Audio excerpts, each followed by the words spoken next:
Starting थी। ये वो कॉपी है जो सेकंड कॉपी है, ये फर्स्ट कॉपी है जिसमें बिल्कुल हमने स्टार्ट किया था। अच्छा, इस वाली कॉपी में मैंने कैसे स्टार्ट लिया है कि पहले तो आप लोगों की कॉपी बनाने का मकसद ये होता है कि रिकॉर्ड आपके पास रहे कि बच्चे की क्या प्रोग्रेस चल रही है। डेट डालेंगे तो आपको पता चलेगा कि उसमें के प्रोग्रेस में कितना फ़र्क आया है।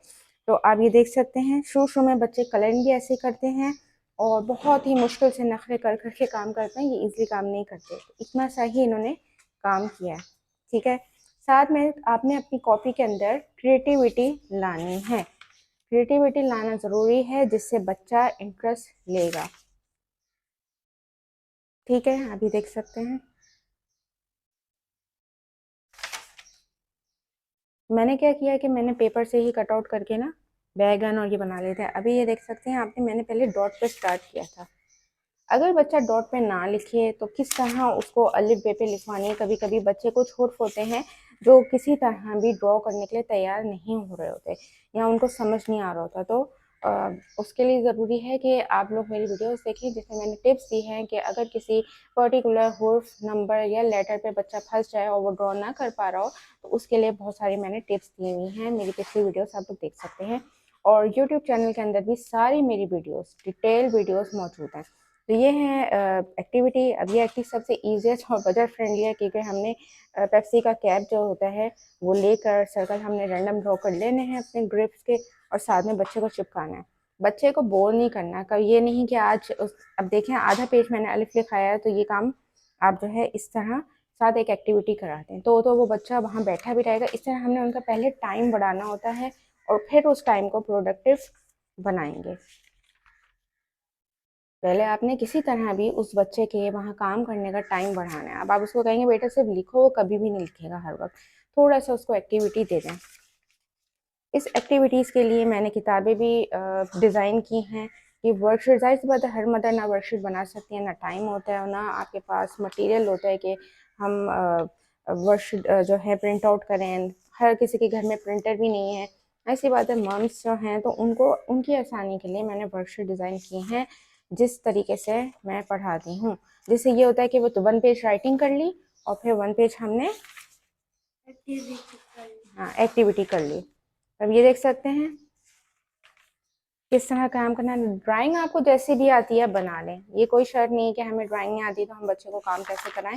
बच्चे ने को कोई उसमें गौर नहीं करना होता कि मामा ने ड्राइंग बहुत परफेक्ट बनाई है या अजीब सी बनाई है। जब आप ड्राइंग बनाएंगे ना आपका बच्चा बहुत ज़्यादा इंजॉय करेगा। ये देख सकते हैं ये एक्टिविटी मैंने कराई तितली की।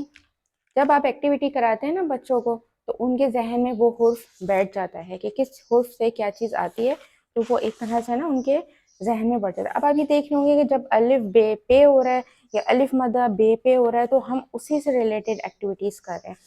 जितने हुर्फ पढ़ाते जाएं उतने ही हुर्फ की एक्टिविटीज साथ साथ और पिछले हुर्फ जो हैं उनको आपने प्रैक्टिस में लाना है, उनको हटाना नहीं है। अब ये देखें अलिफ बे पे ते तक पहुंच गया।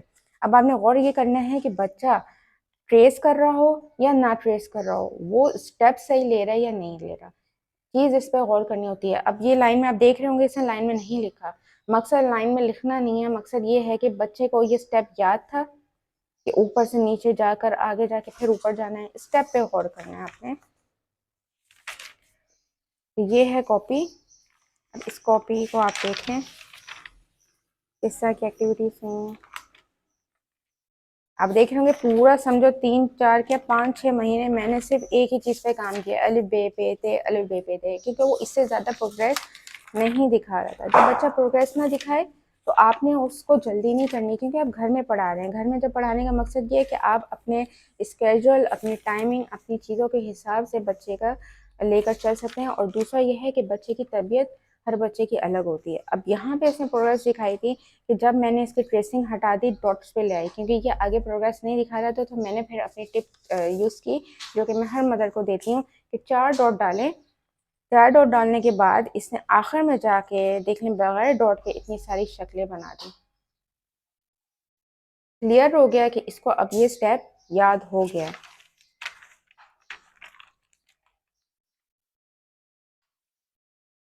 उसके बाद जब मैंने देख लिया कि इसकी प्रोग्रेस हो रही है, ये देख सकते हैं आप यहाँ पे भी इसने डॉट के बगैर बनाई हैं चीज़ें। थोड़ा थोड़ा करके फिर आपने ग्रेजुअली आगे की चीज़ें इंट्रोड्यूस करनी है। और जब बच्चा इस तरह लिखने लगे तो आपने उसको एक सीक्वेंस में ले आना है। जितना भी आता है, बीच में ना भी आता कोई मसला नहीं, ये हुर्फ नहीं आ रहा, ये हुर्फ नहीं आ रहा, आपने उसको किसी तरह सीक्वेंस में ले आना है।